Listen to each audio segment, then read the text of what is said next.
Okay, so hello and welcome everyone to the Degrees Diner for the Knowledge Exchange presentation, Rise of Automation.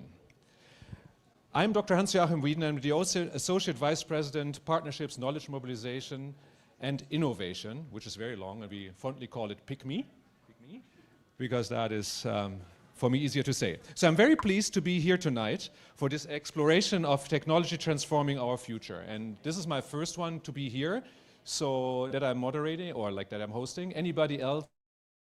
Or so they're, okay. So the ones that have been here before, please help me through this. The ones that have been here for the first time, you know, I'm with you.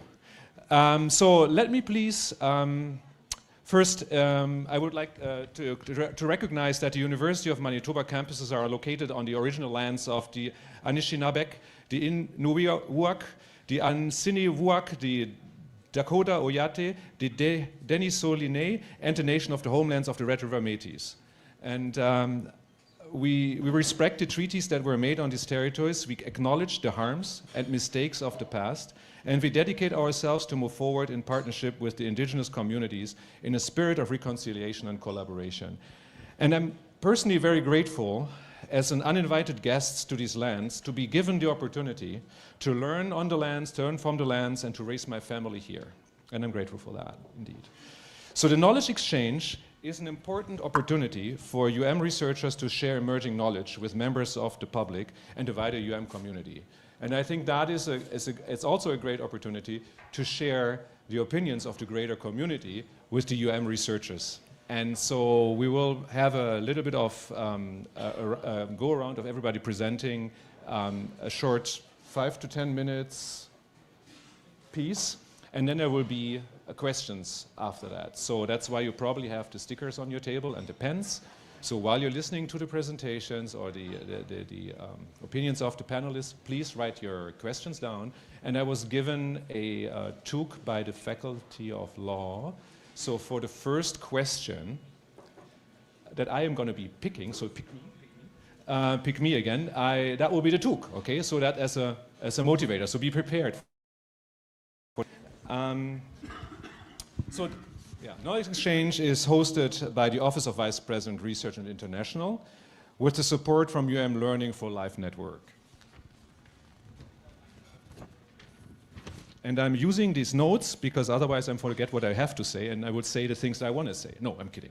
So our moderator this evening is Dr. Carson Leung, from the professor at computer science at the University of Manitoba in the Faculty of Science. Dr. Leung is the founder and director of Database and Data Mining Lab, where he studies big data management, health informatics, as well as social computing and social network analysis. And it's my pleasure to pass over the baton here to Carson and orchestrate it. And thank you all for being here today. Carson. Okay, thank you. So here's the overview of how do we plan this for the remainders of these evenings. Each of our 4 panelists will give a talk about this 5 to 10 minutes about this, the area of expertise, and also their perspective on today's topics, that is the rise of the automations. So the rise of the automations is, well, with the technological advances and that have transformed our futures, and then the automation technology from the space exploration to self-driving cars. And it's driving the creative, economical, as well as the environmental innovations, and also redefining the way we live, we work, as well as we innovate. So today we have this 4 panelists will talk about this in different aspects, like the space explorations, the crops management, digital identity, as well as the self-driving car. After they talk about that, then we will actually open the floor for the audience, and this includes the in-person audience here, as well as the live stream viewers. And microphone that will be passed around for the questions for the in-person audience, and the live stream viewer can submit their questions by email through the email address, the research.communications@umanitoba.ca. So that brings us to tonight's panels of the experts. they are. Next to me, this is my colleague, this, Dr. Sara Rouhani. She is an assistant professor in Department of Computer Science in the Faculty of Science. With her research interest is in the trustworthy computing, distributed techniques, as well as blockchain. Next to her there is Dr. Ferguson, an associate professor and the Magellan's Industrial Research Chair in the Department of Mechanical Engineering in the Price Faculty of Engineering. And he's also the president of the Canadian Aeronautics and Space Institutes. His research expertise is in the areas of the spacecraft and drone system, as well as the mechatronics, and then apply it to the research areas, including the satellite guidance and control, drone control and navigations, Arctic remote sensing, and machine learning. And next to him is Robert Gulden, professors in the departments of plant science in the Faculty of Agriculture and Food Services, with researchers in the wheat ecologies and crop management, herbicide resistant, crop modeling, and biostatistics. And on the far side, we have the Katie Szilagyi. She's an assistant professor from the Faculty of Law, with the research focus in law technologies, and then in the research areas, including AI, machine learning, algorithmic decision-making, autonomous weapons, as well as the blockchain. And she was also an alumni from the U of M, where she got a bachelor degree from the biosystem engineering. So let's welcome our four panelists.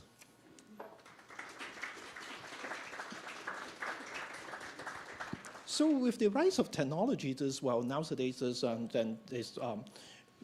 we have the people talk about what are some of the benefits as well as the potential risks. So let's start it off with Sara's. Yeah, hello everyone. So a little bit like details about my research and how it helps with automation. So my research focuses on decentralized and distributed systems with particular emphasis on utilizing and enhancing blockchain technology to improve the resilience and performance of distributed computing environments. So you are mostly familiar with the blockchain technology through its application of cryptocurrencies and financial applications. But the technology and the underlying architectures offers unique characteristics that make it beneficial for other sectors, like digital identity, smart grid and energy systems, healthcare, supply chain, and many more. So if I wanted to give you some example of these interesting characteristics offered by blockchain technology, I will start with smart contracts. They are self-executing programs that runs on a blockchain network, and they make it possible to two parties can do the direct interactions without the interference of intermediaries. And they can help with automating the process in these applications. Another interesting feature is that the blockchain, the way that it's stored the data through its link data structure and cryptographic mechanisms, it's make it any piece of transactions and data that is recorded on the blockchain ledger immutable. So it means that it cannot be removed or tampered or changed. And the way that the data is recorded on the ledger is a chronological order, so we can have access to the trace and history of the transactions from the origin to the moment. This can be very useful for applications that data provenance and traceability is important, such as supply chain. Another feature offered by blockchain is distributed network. So the network also offers incentivization techniques. So the participants can contribute different resources in terms of like computation resources or data resources or any services, and the network will kind of incentivize them and reward them based on their participations. So in this way, it can encourage a larger community to join the network, maintain the network, and verify the transactions within the networks.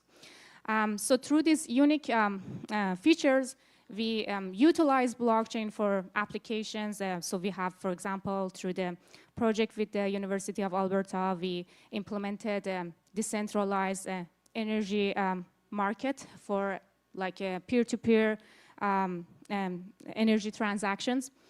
Like individuals can buy or sell their renewable energies through the blockchain network. We can implement real-time monitoring and processing operations through the smart contracts implemented on the blockchain. Another project that we have done is, for example, for healthcare. We know that like the accessing to the healthcare data is always a big challenge, and the data is scattered across various jurisdictions. So we can utilize smart contracts to integrate these access control mechanisms. We can implement a patient-centric system so the patient can control their data and access to the data and transparently see that who has access to their data. And like similarly for the supply chains or digital identities. So for example, now these days we require to be authenticated in various places, and there are lots of like private data associated with our identities that are not necessarily required for authentication in different places. For example, if you need a post office to grab your package, they only need your address. They don't need to know your name or your age, but once you are offering your identity, you offer all of this private information. So through the blockchain technology, we can kind of encrypt and store the credentials associated with digital identity, and the users would control their own identity, so they can offer in the different places. And through the smart contracts, this identity can be verified and used for the different places. One other research line that I'm working on is a decentralized AI. So you know that like usually the artificial intelligence systems is working by moving all the data in a centralized servers for training. But in a decentralized AI, we are focusing on distributing the training, the computation and inference across multiple computers. And we utilize blockchain to coordinate and automate this distribution.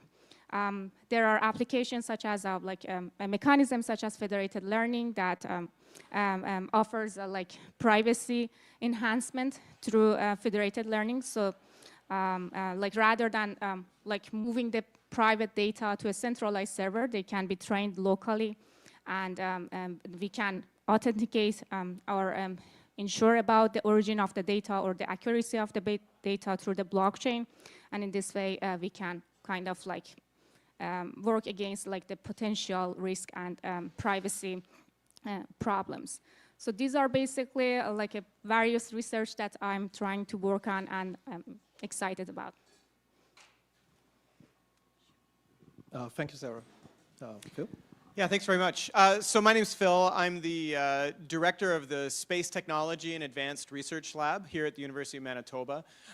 Before becoming a professor, I spent 10 years working in the space and drone industry. And now, as mentioned, I'm an industrial research chair with Magellan Aerospace. So when people ask me why I do the research that I do, I like to sort of summarize it by saying I'm trying to kick the aerospace industry in the pants a little bit. Because I found that for so long, aerospace technology has been inaccessible to the people that need it the most. Aerospace technology had been reserved for governments and huge companies that can afford hundreds of millions of dollars worth of missions, and yet communities like indigenous communities in Nunavut who are experiencing climate change 4 times faster than the rest of the world don't have the access to the space remote sensing and the drone systems that they need. And so my hypothesis is that, well, this needs research. And this is kind of a funny thing, me being an engineering researcher, because when people talk about implementation, that's kind of a bad word in research circles. And I say, there's a lot of research that needs to be done on implementation so that we can improve access to technologies for the people that need it. And I think that automation plays a really important role here. You know, we've all been watching in the news, we've seen Elon Musk launching and blowing up rockets all the time, and we're seeing every single week companies are launching hundreds of satellites into space. Even 5 or 6 years ago, that was completely unheard of. It would take us 10 years to make one satellite, and now we're launching approximately, one company in the United States is launching 60 satellites a week. So this is the first time we've ever seen automated satellite manufacturing, and now we're actually starting to see automated rocket launching as well. And so a lot of the research that I do is to try to leverage this improved access to space. You know, we see drones all the time now too, so I'm also looking to leverage this improved access to drones, but in ways that actually benefit communities. So a few of the projects that I have on the go right now, I'm co-developing a satellite, the first ever satellite to be co-developed and operated by an Inuit community in northern Canada. This is called ArcticSat, and we're building it. It's about the size of a carton of milk. It could sit on a kitchen table. We launched them out of SpaceX Falcon 9 rockets. We launched one of them 2 years ago, and we are launching our next one in a year. This one is looking at sea ice. It's looking at how the sea ice is changing around the community of Chesterfield Inlet, how that impacts their hunters and trappers, and how they can use this information to help them stay safe on the ice.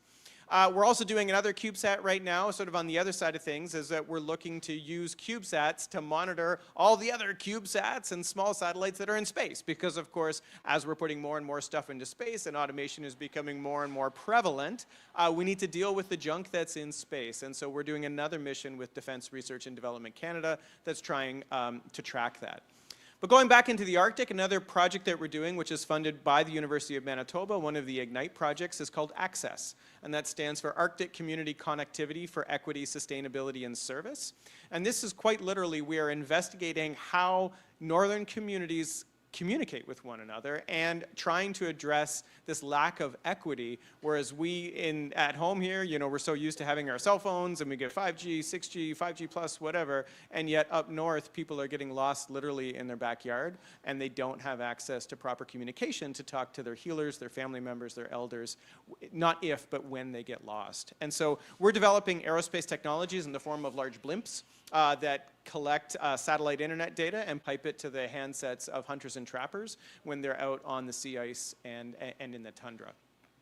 One of the things I also want to touch on, and it's interesting listening to Dr. Rouhani talk about her research too, is that one of my research hypotheses is that we need to improve not just access, but confidence in technology. And I think this confidence is something that is a huge disconnect between academics, like all of us sitting up here and many of you there, and industry. So, you know, we talk about this as the valley of death. There's this massive gap between journal articles. You know, there's thousands, millions of journal articles, and yet only a small fraction of that end up manifesting itself in the aerospace industry. And one of the reasons that I think that's happening is because industry, for I think often good reasons, doesn't trust the technology that's in research today. And so what we're trying to do is improve that confidence by doing the work that we do with the aerospace industry, like Magellan Aerospace. And some of this has to do with artificial intelligence, like improving the confidence in large machine learning models. But I think a lot of it also has to do with improving confidence in mass production and automation. It's very easy for us to kind of say snide things about Elon Musk and SpaceX about launching all these satellites into space. I think that they have an important role to play in the space industry, but I think we also need to question what is the safety, what are the implications of us automating this much of space exploration. So those are a few things that I'm looking at with my research, and I'm happy to discuss today. Thanks. Okay, thanks, Phil. Rob? Hello. Yes, it works. That's going to be a tough act to follow. Thanks, Phil. My name's Rob Gulden. I'm with the Department of Plant Science. And I'm a weed biologist, so you might ask the question, what's he doing up here talking about automation? And I'll get to that. But a little bit about my history. I grew up on family farms in Europe and in Canada, and I did my undergraduate degree here at the University of Manitoba, and master's here as well. Moved to Saskatchewan for a PhD, to Guelph for a postdoc, and then somehow ended up back in Manitoba, which is a nice full circle. I've worked in plant biology, crop production my entire life, and also have been involved in weed management as my principal research area for the last 17 years since coming to the University of Manitoba. And weed management has some issues, one of them being herbicide resistance, and we are using perhaps some of these new tools to hopefully help solve or mitigate that issue. And I'll get to the specific project in a minute. Agriculture per se overall is not it's not an enemy to mechanization or automation. The reason that we have the large production farms that we have is because of the high degree of mechanization and the tools we use. I'll maybe throw out a caveat right now, and that is, yes, that degree of mechanization has been fantastic in making farms larger and rural populations smaller, and that's perhaps something we need to think about as we think about over-mechanizing in agriculture, but that doesn't mean that we can't improve processes that we already have. And one of those processes is the project that we're working on right now, and that is using some of the technology that Phil was talking about, which is drone technology, to help us use precision pesticide applications in hopes of, number one, reducing the selection pressure for herbicide-resistant weeds, reducing the pesticide load on the environment, reducing the risk of pesticide exposure to the consumer, and in the process, hopefully save the producer a bit of money along the way. The reason we're working on that project at the moment or right now is because a number of pieces technologically have developed over the last 15, 20 years that allow us to do so. For doing this type of project, what essentially we're going to do, or we're planning on doing, is mapping the weed populations across an entire field, which is very different from traditional weed control. Traditional weed control and pesticide applications in general in Western Canada have been based on very small spot checks in the field by an individual, be it the farmer or an agronomist. They go out and they look at average populations in a few spots in the field, and then a treatment plan is decided for the entire area. And that entire field is treated with that plan, which has got us to the position we're in right now with respect to some of the resistance issues, et cetera, and perhaps overuse of some of these pest control products. So what we're trying to do with drones is map the weed populations across the entire field. We're using automation here, and we need automation for the detection of weeds in those images. And so we're working with computer scientists. One of them is sitting a few tables over, who will take all my questions later. He works with machine learning algorithms, and he's going to be principal in helping us segment our crops from our weeds in those images, determine the proportion of crop and weed that's in the image, speciate those weeds, and then allow us to calculate control thresholds from that information that we collect very early in the season to determine yield loss, and then make a decision based on what we expect for yield loss in that specific area on the field, and that's on a by individual weed basis, and have this decision-making tool develop a map for the entire field that allows us then to strategically apply these pesticides. So that's the computer science side of things, which is very new in agriculture. Certainly precision ag has happened for quite a while, and nutrient-based applications and maps have been around for quite some time, but this image-based and machine learning side of things is new, and here's an opportunity for using some of those tools. What we also need for development for this to work is something that's happened in the application technology side of things, and that is now we have sprayers that can apply or that can vary the output of the pesticide on an individual nozzle basis. And that hasn't existed until recently either. Prior to this, sprayers would apply a blanket application. Modern sprayers are 40 meters wide, 130-foot working size, so they're very large. But now we have the technology where we can turn off these individual nozzles one at a time at will, in a microsecond, on and off. So we have this capacity to spray only specific areas of the field. And I think if we get all these pieces together, we have the opportunity to reduce pesticide use quite dramatically, and that is a real revolution with respect to pesticide use in Canada and globally. And maybe I'll leave it at that for now, and we can discuss automation and pros and cons a little bit later. Okay, thank you. All right. Save the worst for last, I'm sure. My name is Katie, and I'm a professor in the Faculty of Law, and I work at the intersection of all of these issues that we've heard our panelists talk about so far today.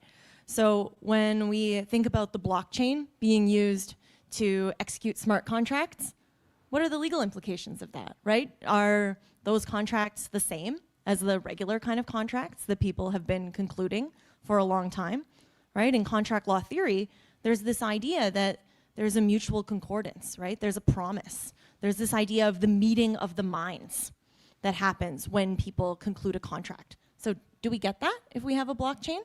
Or is it something slightly different, right? When we have drones, when we're sending things up into space, we're taking over the skies. People now have purview over an area that they didn't before. What are the privacy implications of that? Is that going to transform people's reasonable expectation of privacy? Something that has a really strong legacy in the law, and people have ideas around where they're being seen, where they're being watched, right? What is the importance of privacy in a modern automated society where we have more and more eyes in the sky, capabilities of being seen in places we might not expect it? And what does that look like in terms of a regulatory landscape? Right? We develop brand new tech. We're going to send it to space. We're going to have it take to the skies. Do we want regulations around that? Do we want to constrain innovation by having too many rules? But do we not want to have any rules at all and end up with a situation that we feel uncomfortable with down the road? Precision agriculture, something I've gotten just interested in the last couple of years. When you think about data privacy initially, it doesn't seem like it might have that much to do with farming, right? With ag, with tech. But the farm is an interesting place. People both live and work on the farm. If you're starting to have locational data, biographical data, GPS-powered information that is running all of your machines, what kind of privacy implications arise because of the automation tools that are now being used in farming environments? There's a whole new host of legal issues that might arise in terms of the contracts that folks are entering into to use these automated tools as they're being provided by the big agricultural manufacturers. Things that people who have a long tradition in agriculture might not have been aware of. So definitely a movement to educate people as well about the legal and ethical implications of using some of those kinds of tech. So it's a very exciting field, I think, to be in right now, law and technology, when we have a big boost in the types of technologies that are deployed, and then we want people thinking about some of those implications. When it comes to automation, there's a lot of things being done within the legal sector itself in terms of automating legal work, right? Automating decision-making in different aspects of the judiciary, in different aspects of government departments, administrative decision agencies that have direct impacts on people's daily lives. More and more immigration and citizenship decisions, some of them are made entirely now with automated systems. Over 60% of temporary visa applications, a human will never interact with those files. As long as everything seems like it's good to go, it's done entirely autonomously. And lots of different kinds of automation are being deployed at different points within the judicial system. And sometimes people are optimistic about that. They think, well, machines are better than people, right? They can't be biased. They're not going to make bad decisions in the way that people might make bad decisions. But all of that data comes from somewhere, and all of that data might be rooted in societal issues, things that we want to make better. Long-standing discriminations, racisms, misogynies, other kinds of legacies in the data that, unless taken carefully, when you automate something, you might automate something that you might not like, something that we're trying to get away from in terms of building a better future. And a lot of these issues have become increasingly political over the last little while. We've really seen movements to try to avoid regulation in a lot of these spaces.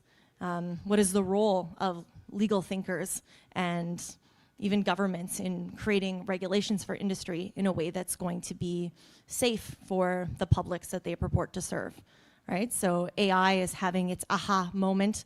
People are really excited about large language models in particular as being a transformative technology for industry. And legal industry is no exception, but we see that across the playing field with people trying to delegate more and more responsibility to chatbots or things that are capable of making decisions for them. And what's that gonna look like? Are those decisions to be trusted? What if they occur in a sphere where people want legal representation? What if they occur in the context of a contract, for example, right? So thinking through these types of technological issues with a law and technology focus, I think can bring something different to the conversation. And yeah, I have a background in engineering, but I sort of come to this with both an excitement and reverence for the technology itself, and a little bit of hesitation and skepticism from a career in legal practice and a development of an agenda in legal academia to be like, okay, what are we going to do? What's the way to make the world the best we can? Okay, thank you. Yeah, thanks for panelists talking about this. Okay, the automation that can be used in various areas, including the supply chain, the aerospace, also the precision cultures, as well as some of the legal and also the impacts on the of all this of the automation. So now let's open the floor for the any of the audience would like to ask questions. We'll have the mic we'll pass around, and then so that you can ask the question. For those who are actually watching the live stream online, please feel free to send an email to the research.communications@umanitoba.ca. Yeah, thank you, Carson. So I'm going to run around, but I just checked the temperature outside with respect to motivating for that first question. So it does tell me 21 degrees, so it's going to drop, so somebody might need a toque, so that is now the opportunity to figure this out. So, any questions? Toque? So yeah, you're right. The toque might bring it, right? Yeah. Okay, anything online? No, I know, but I'm buying time, right? Sure. We have a question. This actually came from within the room. Here's the question. It's reported that Trump's executive orders were prepared by an AI and contain numerous grammatical and formatting errors. Is this a typical application for AI?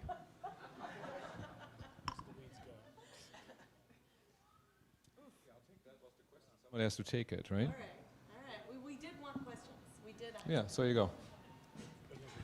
Well, this Katie, is not I think a that's you. typical application for an AI. But it actually speaks to something that is really interesting, right?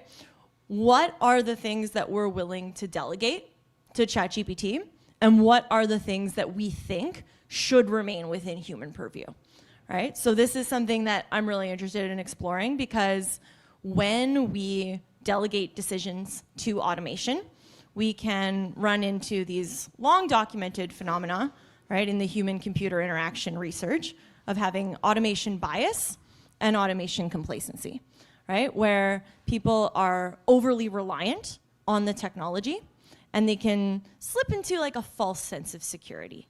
Oh, this technology is gonna make all the decisions for me, right? It's gonna do everything that needs to get done, and I can kind of take a back seat. And so the proponents of using large language models for various activities, they'll tell you the only way to get this done is you need to treat it like a research assistant, right? It's a really eager grad student who wants to work for you, but sometimes he stays up all night and drinks too many Red Bulls and makes a bunch of mistakes. So you've got to be editing that stuff, right? You have to be on it. But how long before you slip into that sense of complacency and you say, it was right the last 3-4 times. This time I'm just not going to edit it. Right? I'm under a deadline. I really got to get this out. I've got a letter I've got to send to the client. I'll just send it. I'm sure it's pretty good the way it is. right? Then you might get those grammatical and those formatting errors that slip in there. And this is something that is very well known, in the psychological researches in this area. And yet it still asks people to be vigilant, right? Be on guard. And we know that people slip into those states, into those psychological states, right? Think about your car. Now we have all these new driver assistance systems in our car, the bells and whistles. We got the backup camera. We've got the lane keeping assist. And we've got even automated parallel parking sometimes. What's the one on the highway, right? The cruise control, the automated cruise control. It's easy to get reliant on those, right? You hop into somebody else's car. Oh, whoops, I forgot to shoulder check, right? I'm so used to that thing. Oh, I swore I would never get used to it. But it's really easy to get used to it. And so what kind of problems result when we do? I think that's a really good point.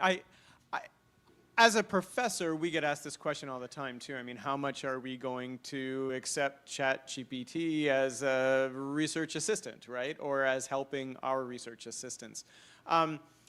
Personally, I'm encouraging my students to embrace it. And in fact, when I teach undergraduate classes, I give them an assignment where I want them to critique the answers that ChatGPT is providing them for exactly the reason that you brought up.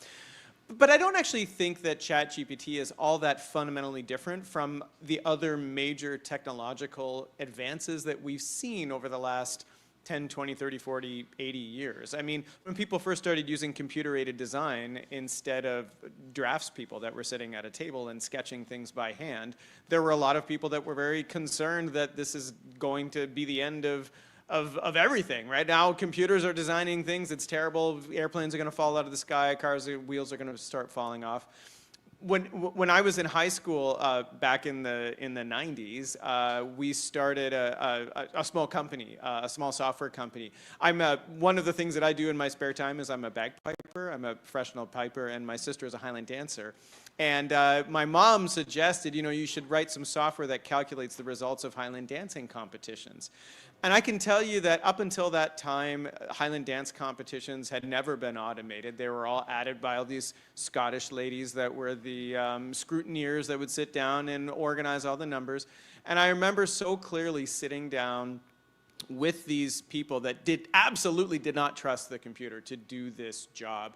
And they second-guessed everything. They say the computer said that this dancer won first place, and there's no way we trust that. We're going to calculate it ourselves. And they checked and double-checked every single answer. And then they found one that was different. And it was because the scrutineers made a mistake. The computer actually did it right. They did it wrong. But I think honestly, this speaks to every time we see new technology. I think it's a responsibility of the people developing the technology to improve access to that technology and make sure that we're ready for it. I think that ChatGPT maybe has come on a little bit too quickly, but I think ultimately it will settle down and we'll treat it as we treat any other design tool, hopefully responsibly.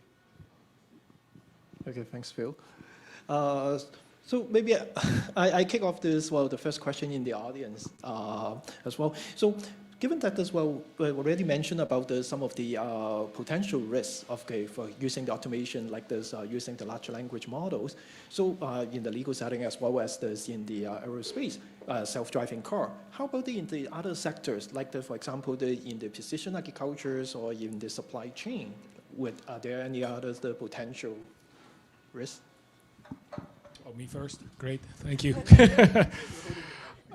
I was just going to, I think some of the risks are related to some of the comments earlier, and that is the accuracy of the AI models. And we do need a lot of ground truthing. The agriculture sector is very conservative, and it's also it has very tight margins. So for any new technology to come along and to be accepted wholesale in agriculture, it has to work, and it has to work on the first go. So if we're dealing with something like these AI-driven models, machine learning models that are going to start making these decisions for producers, when they're rolled out commercially, they better be able to do the task that is promised. And if they fail only once or twice, it's game over, and it's game over for a long time for technology and agriculture when it does that. So that's very important to note. Now, can you remind me what the question was? Because I've So the question sidestepped that nicely. So the question is, well, any others is potential risk, and then Right. if so, this how can we actually prevent the risk? Yeah, and I think some of the risk is this technology not panning out and working as precisely accurately as it was intended to or is supposed to. There has been a fair bit of adaptation, perhaps more so less so in the precision agriculture side of things. I think we're in the field agriculture, large crop production side of things. We're just learning about these technologies, the robotics, the automation. It exists, but because in part the margins also are so tight in those production systems, they're not a good test ground for new technologies. Some of the other agricultural sectors, horticultural production, where you've got high-value crops and low acres, there's more room to play with these techniques and technologies, and so they're more adopted there. They're also more adopted in livestock production. But again, it's all in agriculture. Much of it is about managing risk, and any technology that comes into agriculture must reduce the risk for the producer. And if that technology does increase risk, for example, think about a livestock production farm where that technology is being used to automatically feed animals, to monitor behavior of those animals. If that technology makes a mistake or fails or whatnot, a lot of dollars can be in stake very, very quickly if the producer is not busy watching that happen in real time. So lots of room to move in terms of introducing some of those technologies, but there's also a lot of places where things can go quite wrong. And so we need to be sure that they work quite well before we introduce those. Okay, thanks, Rob. How about Sarah? Yeah, speaking about like blockchain technology and the potential risk that it might come with its automation is very similar to any new technology. The applications that are implemented on top are using programming codes. So any sort of like vulnerabilities in the programs that kind of implement these automations can lead to like risk and damages. Sometimes these smart contracts are controlling a huge and big amount of like assets, and then because in the public blockchain networks they are exposed publicly, so any vulnerabilities in these contracts can be exploited by malicious users and then can be used against the network or individuals that are putting their stocks or assets in the network. Scalability of the blockchain is also another issue. Like still, like this technology needs to be for the particular applications needs to be implemented in a larger scale. And once, for example, the network is congested or the number of like the transactions very high, how the network is responding is still under studying, and there are approaches to enhance the scalability of these systems. So I think as we are moving forward with adopting these new technologies, there are still some edge cases or unforeseen scenarios that might lead to potential risk, and we are learning. That's a part of every technology. It's not necessary for this kind of new AI tools that we have, or for example, blockchain technology that we have. That's a part of any advancements. I believe that. Can I ask a question? Am I allowed to ask a question, yes. even though I'm on the? So. You're going to get ahead. Really, I need it though, SJ, you know. So I have a question for Katie. When, not if, but when somebody adopts a technology that's new and maybe not quite ready for prime time, and it goes pear-shaped, who's liable? The people that developed the technology or the people that decided to use it? Oh, you have to take that one. Remember, this is the rule. Oh, yeah. All right.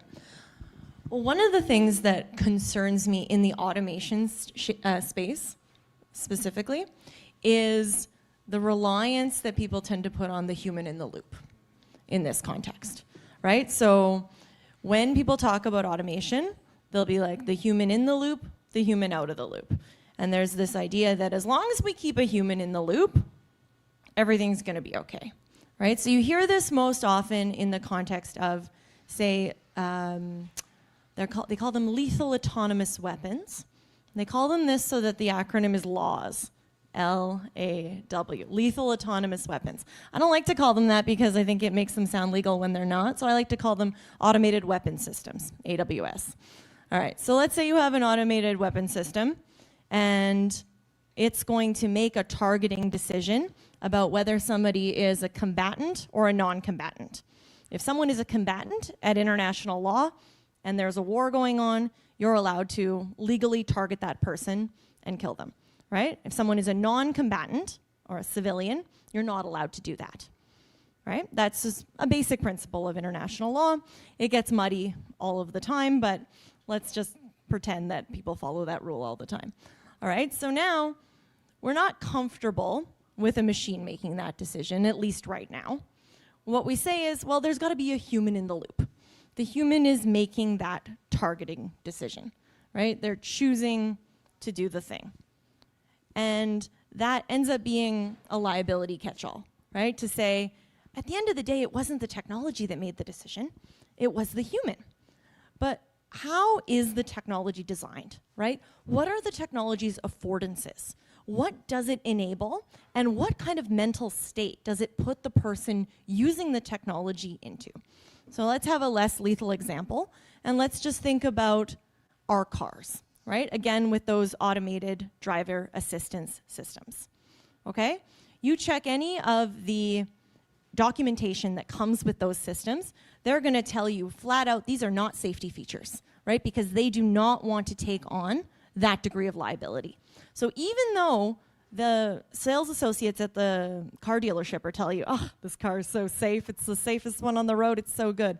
The official documentation is telling you that these features are for convenience and comfort, and also that you have a human in the loop. All right, the human's in the loop, but the human has been induced into a particular psychological state when they are engaging with this automation system through a known phenomena. So now we have a young gentleman who is test driving Teslas on the highways of Arizona, where they test all of the cars. And he is bored, because guess what? Test driving the autopilot on a car on an endless highway is not an interesting task. So he's watching the Harry Potter movie on his laptop while he's doing this. And guess what? The car runs into a semi and he dies, okay? And what does the company do? They say, oh, this guy, he wasn't following the rules, right? You were supposed to keep a human in the loop. You were supposed to be responsible in this situation. But we're putting somebody in a scenario where we're setting them up to fail, right? It's the same thing. There was a big dust-up a couple of years ago when one of these self-driving Ubers killed a pedestrian. It was a woman who was crossing the street. She was crossing with her bicycle, and the self-driving Uber ran into her. And yes, there was a human operator in the driver's seat. And she was apparently within like this 0.14 of a second supposed to hit the brake and save the day, right? But she, again, like she's been put into a state of complacency by the nature of the technology through known human automation interaction. And then the company is able to say, oh, we don't have any liability. There was a human in the loop. So that's what worries me. Okay. Maybe I ask follow-up questions on that.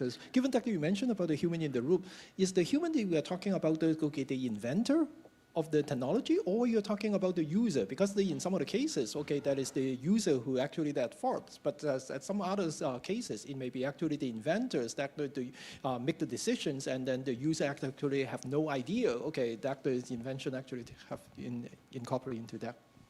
I think most of the time it ends up being the user, right? And so when these technologies get deployed to market and are they scale very quickly sometimes without fulsome research into what are going to be all the downstream implications of how that automation is going to shake out, a lot of the responsibility gets passed on to the user when they may or may not deserve that level of responsibility. Yeah, I mean, just to add to that, I mean, I think the engineers have to bear some level of responsibility here too. I mean, one of the examples that comes to mind is the autopilot failure in Boeing aircraft. I mean, it was actually a safety feature that was put into that autopilot that was misbehaving. It's difficult to blame the pilots for those errors, and I do think, and I don't mean to keep coming back to this, but I think that engineers need to take a more active role in the technology adoption phase of the technology that they are developing, right? It's not enough just to create a technology and throw it over the wall and hand it to society. We as engineers need to take responsibility for how that technology can be used. Now, whether or not that leads to litigation on engineers or the users, I think that's an interesting question. But I do think that particularly when it comes to automation, engineers need to take a stronger role. Okay, let us open the forum. Okay, so I did some background here. So we have a question on the right-hand side here. Can I just pass you the microphone? And I think I pass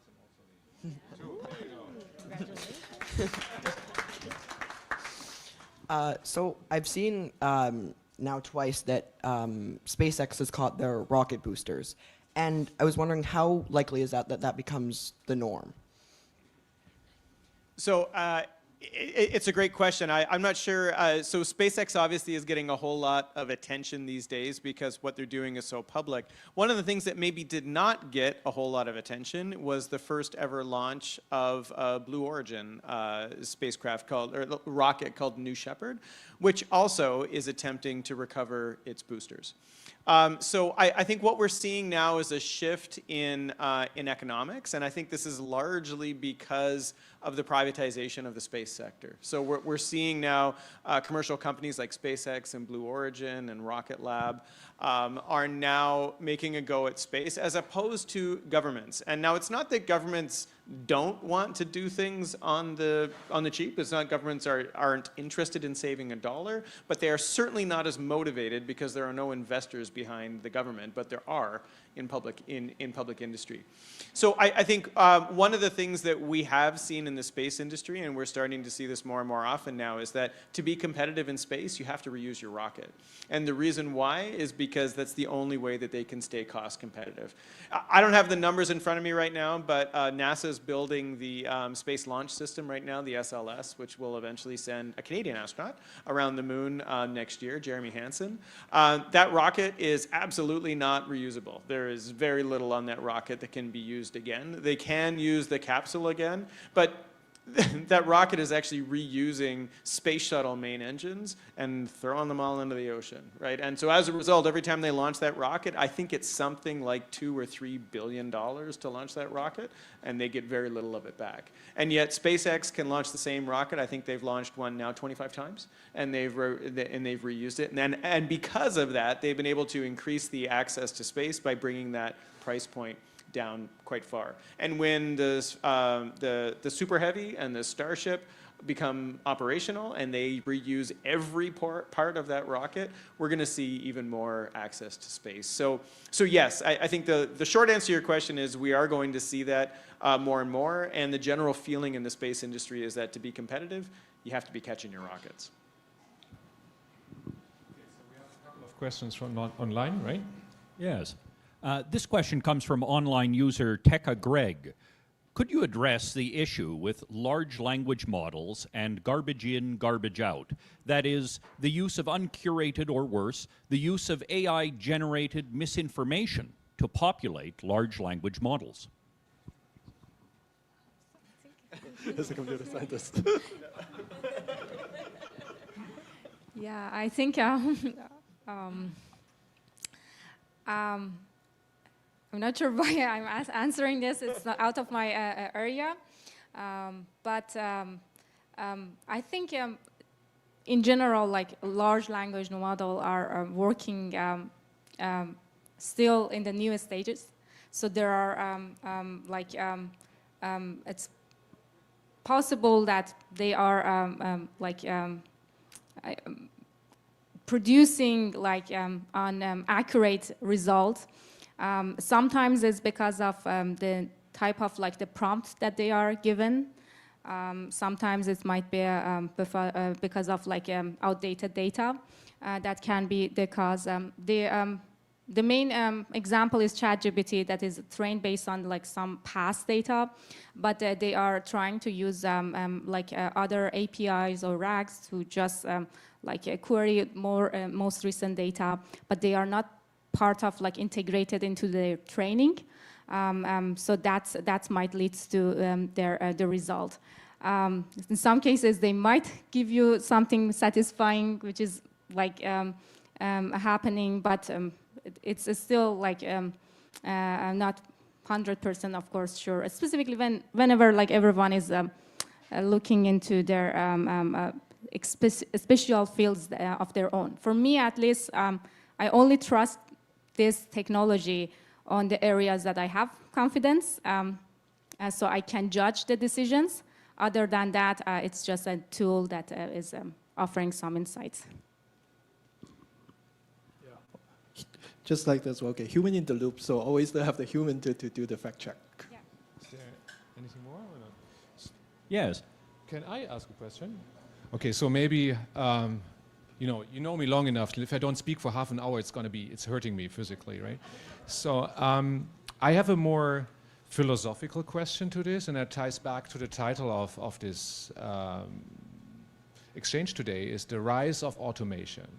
So which as a focus, I mean, we're talking a lot about the current state, but there was a beginning, right? And so can you maybe speculate a little bit about what the human condition is that makes us want to automate? Because we also have to give, agency away to the automator, I guess, right? And so what is the success story here? Is this something, does automation cater to an inherent feature of humans? I don't know. Maybe something like that. And what made it possible? So that's a great question, HJ. So my response, I think, is one of scale. As humans, we try things, and when they work, we want to do it again. And when that works, we want to do more and bigger. And so, even just thinking back to early civilization, we were seeing automation in the earliest days of human existence, of people building tools that could help them build fires, or building tools that could help them harvest animals, or building tools that could help them grow food. And I think what happens is that we as humans, we're explorers, right? We're explorers. We want to try new things. We want to live in new areas. We want there to be more and more and more. And I actually kind of think that's part of the human condition, is to keep exploring and growing. And the way to do that is to embrace automation. I don't know. What do other people think? Yeah, I think I would agree with some of that. In agriculture, it's maybe I'm just taking a simplistic view, but in agriculture, automation and mechanization has really replaced some of the very difficult physical tasks that are involved in agriculture. Hand weeding is not fun. Hoeing ground is not fun. These are all intense, laborious tasks. And so in agreeing with Phil that humanity has always looked for an easy way to do the job, and automation just is part of that, as are many other things, I think. But we do need to be careful about that technology and how far we take it, and when we take it to wherever we do take it to. We have examples from ancient civilizations, from ancient Greece, from ancient Mesopotamia, all through like the Enlightenment philosophers, of people theorizing about, wouldn't it be great if all of our work was done for us, and drawings and models and these things throughout all of recorded history, and probably before too, right? So I think there's a lot to that idea that there's something that can liberate us from the labor of being human, and then we can pursue these other more lofty pursuits that we can do, right? So when the robots take over everything, we're going to be just kept like dogs. This is the theory, right? We'll have these lives of leisure, and all of our needs will be tended to. That's the hope. But then what has happened in the 2 and a bit years since ChatGPT has taken reign on the internet is it's actually the artists and innovators and creatives who are the most scared for their future, right?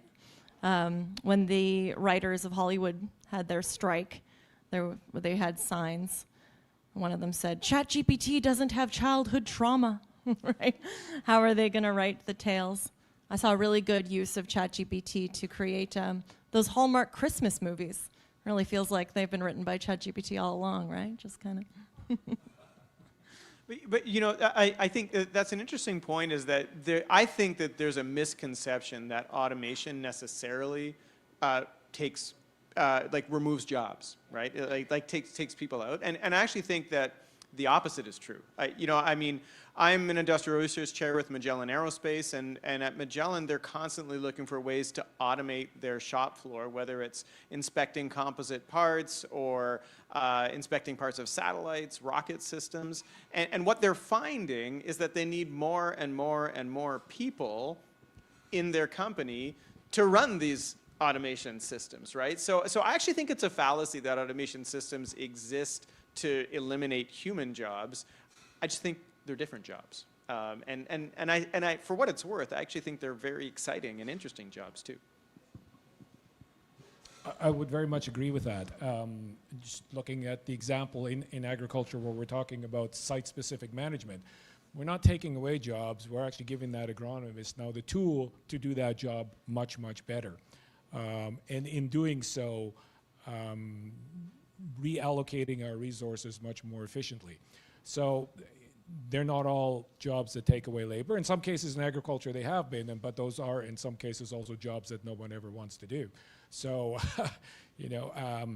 will it retrain the workforce? Yes, I think it will in agriculture. I think a question that we probably need to ask is can we in rural communities get that level of skill that's needed?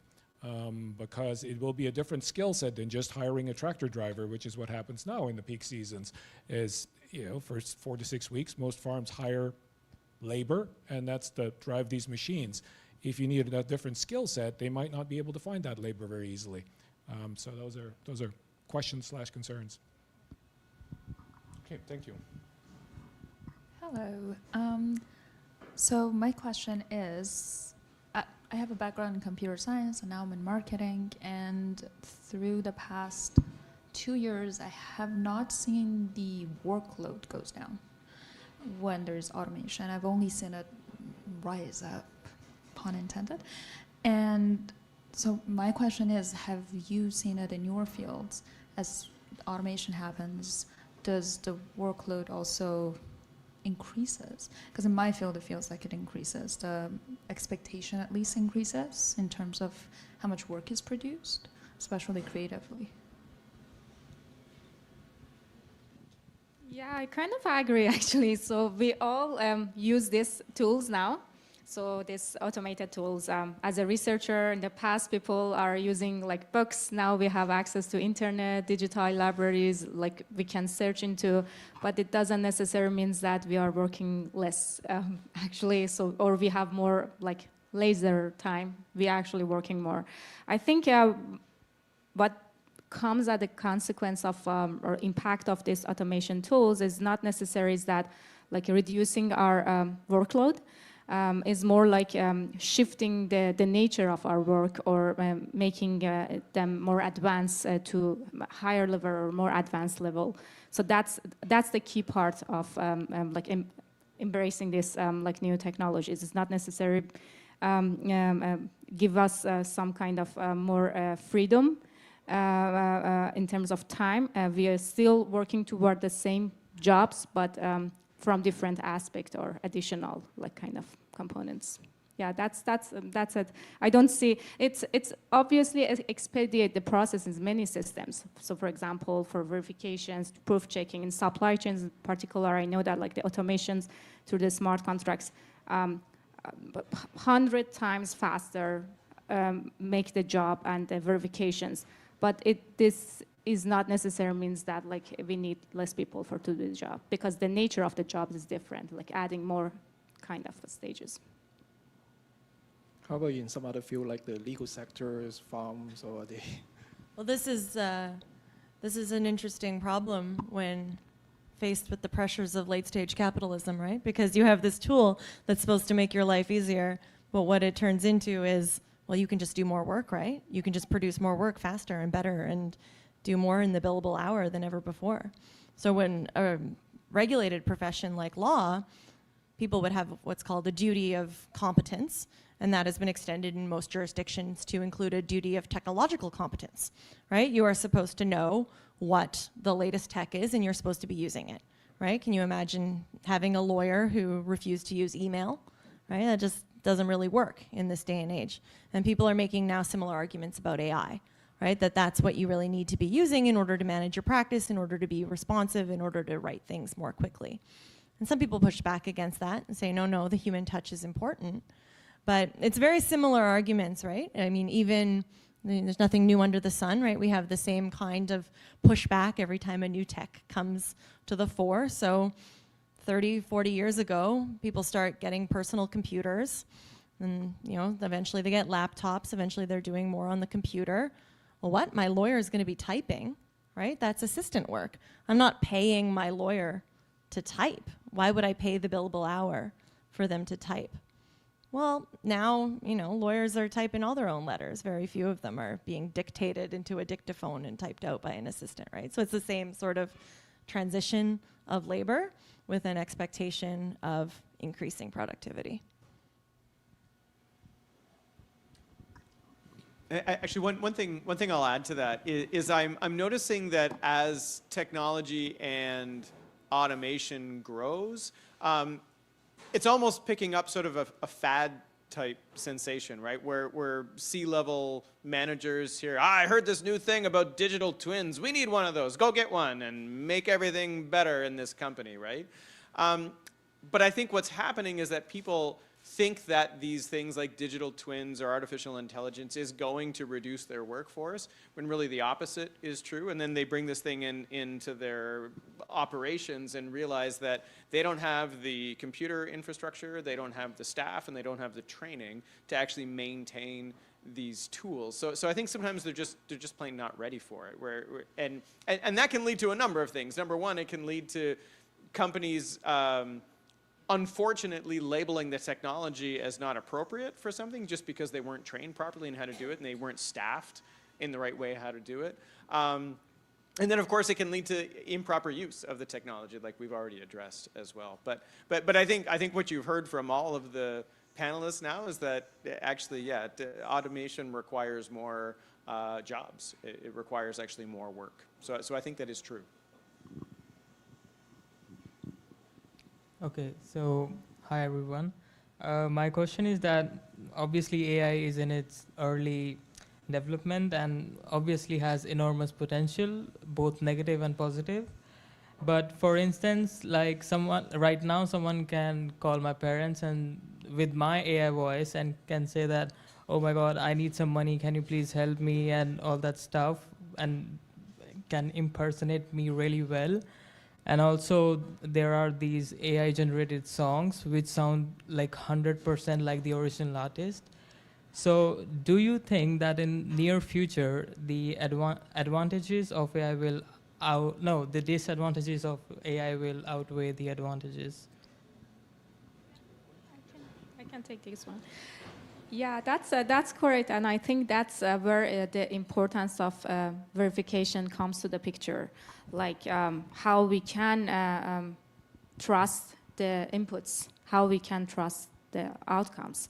So that's the main thing that needs to be adopted. I think, yeah, that's going to be one of the cases. So once your mother hears your voice, for example, from someone else, but it sounds very similar, maybe it's needs, like, because it's like additional, like the kind of certificates or verifications, any form of like things that can prove that actually this is a legit call, not this is the one. Yeah. Anything you want to add, given that you mentioned about the cyber crimes and those? Yeah. So a cybersecurity lawyer that I know in New York says you need to have a secret password with anyone really close to you, so that if they get one of those calls, they're like, is it really you? And they say yes, and you say, oh, what's the password? And it's got to be like something really out of left field that only the two of you know. That's how you're going to work against it. But it's a really interesting issue right now, developing in the law is this idea of the deep fake, right? Of having, it's gotten to be a big deal in terms of the distribution of non-consensual intimate images, some of which are now AI generated. There was a big dust up at a local school just last year, in a high school with that happening, and we've seen it happen across the country, right? And deepfakes, they tend to be sexual in nature, not always, right? There's also national security implications or just general disinformation, misinformation concerns that can arise when you have those realistic fakes. And what's that gonna look like even for evidence that is submitted in court, right? Questions of digital evidence and authentication becoming a really big issue that not a lot of people have familiarity with, right? And so do the old rules of, you know, how probative of value is it, how prejudicial is it, do those still work in an era when you're trying to test the authenticity of things? And you have such a few number of cybersecurity experts who are really able to get to the bottom of that, right? Most firms now will tell you they have a cybersecurity practice, but it's still very much a developing area of the law. And a lot of the time in different jurisdictions, there isn't that much to rely upon. So definitely, I think, an area, a growth area, and something that is important for people to pay attention to, because especially like the polarized media climate in the last couple of years has really transcended. People don't know what to believe always anymore. And it is sometimes easy when you see something just flicking in front of you on your screen in a quick reel to believe in that authenticity in a way that previously might have been a little bit more tested. Hello. My question is, do you think that international peace and safety can be endangered when several satellites are sent up on just national basis without international communication? And maybe would you think that an international program would be a solution approach?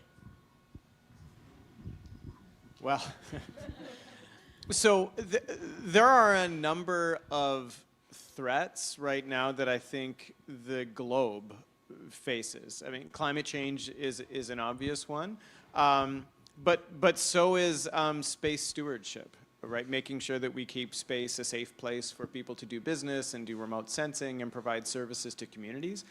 And like any global challenge, getting buy-in from the international community is challenging, right? And unfortunately, especially with things like climate change and like space stewardship, it doesn't take very many bad actors to spoil the soup here, right? So yes, I absolutely agree that what we need is international cooperation and international regulation. The United Nations is doing their best to do that in space. The United Nations has a committee called, they call it UNCOPUS, which stands for the United Nations Committee on the Peaceful Use of Outer Space. And they have a number of regulations that most countries in the world are following with respect to getting satellites out of orbit when they're done their mission. But unfortunately, it's not all countries, it's most countries. And the countries that are not participating nicely in those pacts are the ones that are launching a lot of spacecraft that are threatening other ones. So I think we have a long ways to go. The good news in all of this is that we in the space industry, and it is the international space industry, recognizes the need for this. But I think like everything like climate change and other peace type issues, it takes a lot of strong leaders and leaders that are willing to work together with other nations. I'm not sure that we have those leaders right now, but I think we're all trying hard to get those in the future.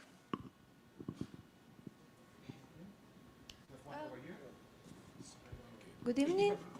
With the rapid advancement in AI, is there still a demand for junior and entry-level IT specialists?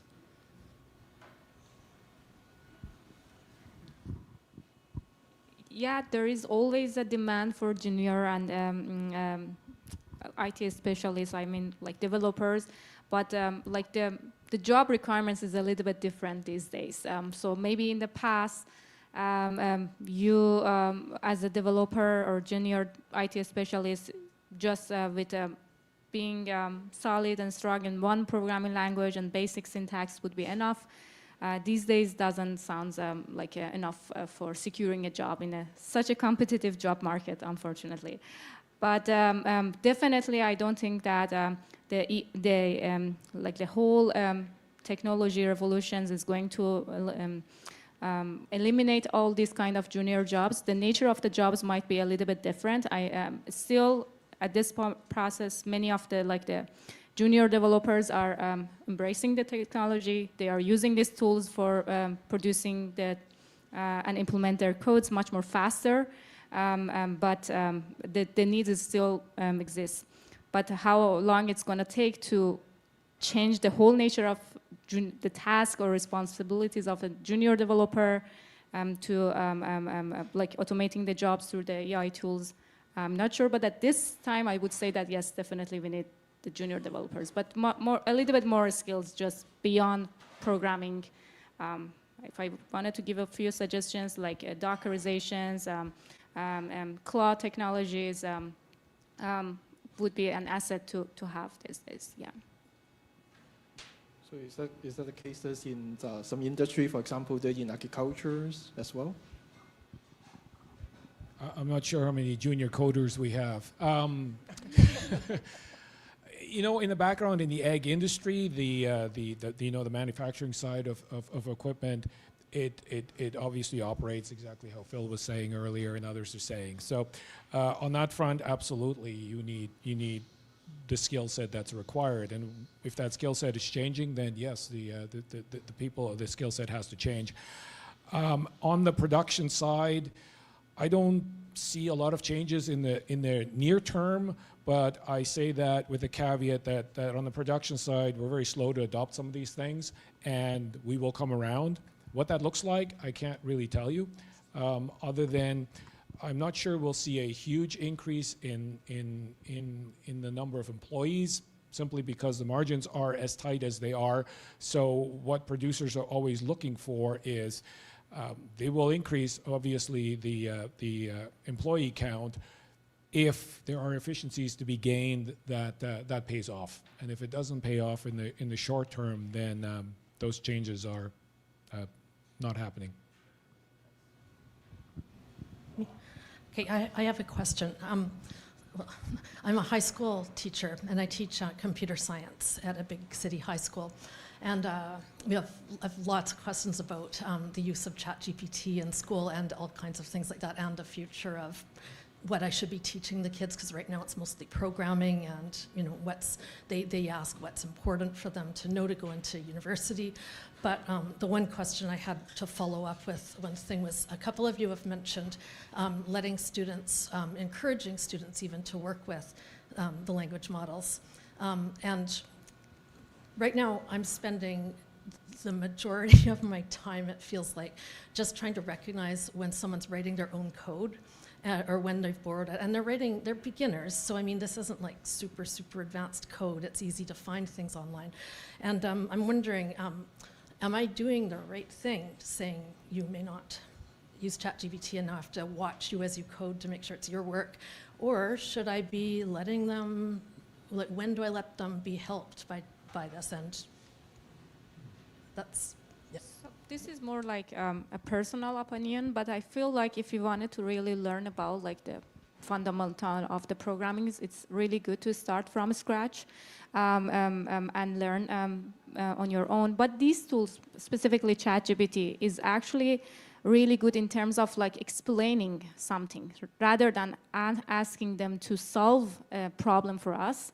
Explain it, the different kind of methods that exist in the concept. That can be a really good tool in this way. And just making sure that the student understand how it is important when they start learning about this program at the beginning, to understand all the theory and then all the foundations. And then later, once they know and understand these steps, they can actually leverage the technology to produce faster codes. A small example is that even within our, for example, computer science curriculum, in some of our earlier or lower level of courses, the students will implement a software tool from scratch without using any libraries or advanced tools. And then when it gets to advanced courses, like fourth year, they now can embrace this advanced libraries and tools for developing much more advanced applications. And the reason is that because they build this foundation in the lower level, and now they can learn faster to use these tools. Yeah. So to me, you're raising a really important question that we all face as instructors as well. And I have to say, when I started as a professor, I was very much you're going to do your own stuff, you're going to write your own notes, this is how I learned, this is the hard, life of hard knocks, right? This is the only way you're going to learn, and you do it this way or no way, or you get 0, right, on the assignment. But I've since started to rethink that and think, you know what, it's my job as an instructor to teach them something. And everybody learns differently. So sometimes learning how to do something doesn't necessarily mean that they do it themselves. And so what I've started doing is, instead of trying to force them to make sure that they're not cheating or to try to understand that, I try to find other ways to evaluate them to see if they actually did learn what I wanted them to do. So what I've started doing is doing oral exams with my students in aerodynamics, right? And so, which sounds kind of hilarious, but I sit down with every single one of my students for 30 minutes at the end of the class, and I say, let's talk about aerodynamics for a little while, right? And because you find out right away if that student actually did learn what you needed them to learn. But what I've come to realize is that everybody learns very differently, and just because maybe you and I think that the best way to teach somebody something is to have them sit down and write code from scratch, that may not be how everybody learns these things. So what I've started trying to do is explore alternative ways of evaluation that test to see whether or not they have actually learned what you wanted them to do, as opposed to trying to force them into doing an exercise that may or may not teach them something. That's my opinion. Yeah, I mean, I would fully agree with that, and I started using oral exams, not necessarily oral exams, but oral assignments a long time ago for different reasons. I was tired of marking bad writing, but it worked. And you learn a lot about the individual, and you can tell right away whether they know the stuff or they don't know the stuff, much quicker than you would on a piece of paper. And so absolutely those things work. For me, in terms of my course content, it's a little bit different because weed science is very local and we don't have textbooks. ChatGPT is not going to give them very good answers on that front. As far as I know, maybe that'll change, but for the moment, that technology is not very helpful in the topic I teach, so I haven't been exposed to much of that yet. Some people have questions and we're almost out of time.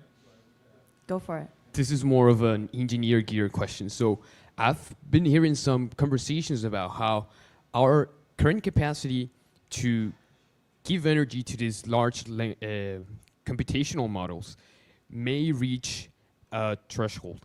And it may, let's say, set an upper limit to how much can this technology progress. Do you think that we might end up reaching a point in which we cannot provide enough of that energy for these models to work, or we'll just find a way to innovate and then keep driving the technology? You know, you don't have to look too far back to look at and laugh at computer capabilities, right? Even 5-10 years ago, the capabilities of a laptop or cell phones pale in comparison to what we have today. That's not to say that I don't think we may hit some fundamental ceiling at some point, but personally, I don't think we will, because we always seem to find ways to build capacity for the technologies that we are developing. And when we seem to hit those limits, we step sideways and we find new ways to get around them. So I personally don't actually think it's credible to say that we're going to somehow reach the limit of what's possible, because we're an innovative species, and we'll find ways to do it. That's my opinion. Do you agree?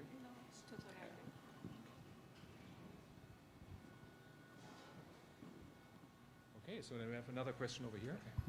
Thanks, this has been really incredibly interesting. It took researchers decades to map the human genome. Now with AI, what can you tell us about the current status in terms of using AI to bring out good potentials or bad or even evil potentials? And what kind of oversight is there for that? Well, there's very little oversight, very little. But there is endless possibility, right? And AI is consistently proving itself to be really effective at mundane tasks. It's being used for really great applications in healthcare spaces as a diagnostic tool in terms of being able to effectively read radiology reports, for example, different kinds of diagnostic imaging that is like, you know, essentially comparing a white pixel against a gray pixel against a black pixel, something that radiologists train years and years and years to develop that expertise at. The way that our eyes are designed, AI is just much better at that, right? At being able to do that. And in terms of those types of scientific applications, they're in every sector, and they are continuing apace with the advent of big data. But in terms of oversight, I mean, that's an area that there's very little regulation in this space. And anytime there is sort of an effort to regulate, there tends to be a lot of pushback from the big players in the space. And you don't have to look very far to see what's been happening south of the border and how many Silicon Valley tech billionaires were seated on the stage at the inauguration of the new president. So I am very worried about sort of that particular area in terms of any strides that have been made in terms of some nods toward regulation, right? You often see law and technology placed at odds in this space. They call it the pacing problem, or they call it the Collingridge dilemma. And the idea is, well, technology is so fast, right? It's out the gate, it's scaling, it's changing our lives. Law is slow, law is sad, right? It involves a lot of committee work, and it takes forever to get anything passed. And by the time you have any kind of legislation that passes, it's outdated, unless maybe it's written in a really good technologically neutral way. And so that's the challenge that you tend to deal with, is even when laws are developed quickly or by, you know, really smart folks, there's that perception that there's always a pacing problem. I don't think that's always true, and I think there are ways around that in terms of having sort of creative law reform solutions or policy that's oriented towards having lawyers and engineers and ethicists and computer scientists thinking about the downstream consequences at the advent of these problems. Like, maybe let's not create a bunch of tech if we haven't thought at all about what the consequences might be. But yeah, we still have a lot of work to do on that. If I could add to that just a little bit, traditionally, when we develop new technologies or we have scientific discoveries, the oversight that you're talking about has taken the form of scientific peer review. However, that to me begs another question of what does scientific peer review look like in the future of automation? Are we going to start to see scientific peer review that is automated? We kind of already are right now. And in fact, the peer review has come under a tremendous amount of scrutiny. For the journals, we've got predatory journals out there, so what does it mean to actually publish scientific research? I think one of the things that we need to do as academics is continue to push for authentic and real and useful peer review as a means of providing that oversight. Now that provides oversight for the discovery side of things. It doesn't necessarily provide the oversight in industrial applications, but I think a lot of what we've seen in industry has come from, or hopefully is coming from sound scientific study, and I think we need to keep pushing for strong peer review as well. And any other closing remarks from our panelists, especially on the future of the automation? I definitely don't want to be the last to talk, but I would agree with what Phil said in terms of peer review. It's very critical that we maintain that. And in terms of even what Katie said with respect to science, even in my field, AI is allowing us to discover things that we didn't see before. It just has a level of detail. For example, we can, through these machine learning models, identify a herbicide-resistant weed before we even spray it. There's something ever so subtly different that we never saw with our own eyes or could measure that these AI models are able to pick up. But that doesn't negate the fact that we need to ground truth this at all times and peer review it at all times, because we can go down a very dangerous path very quickly if we don't do that.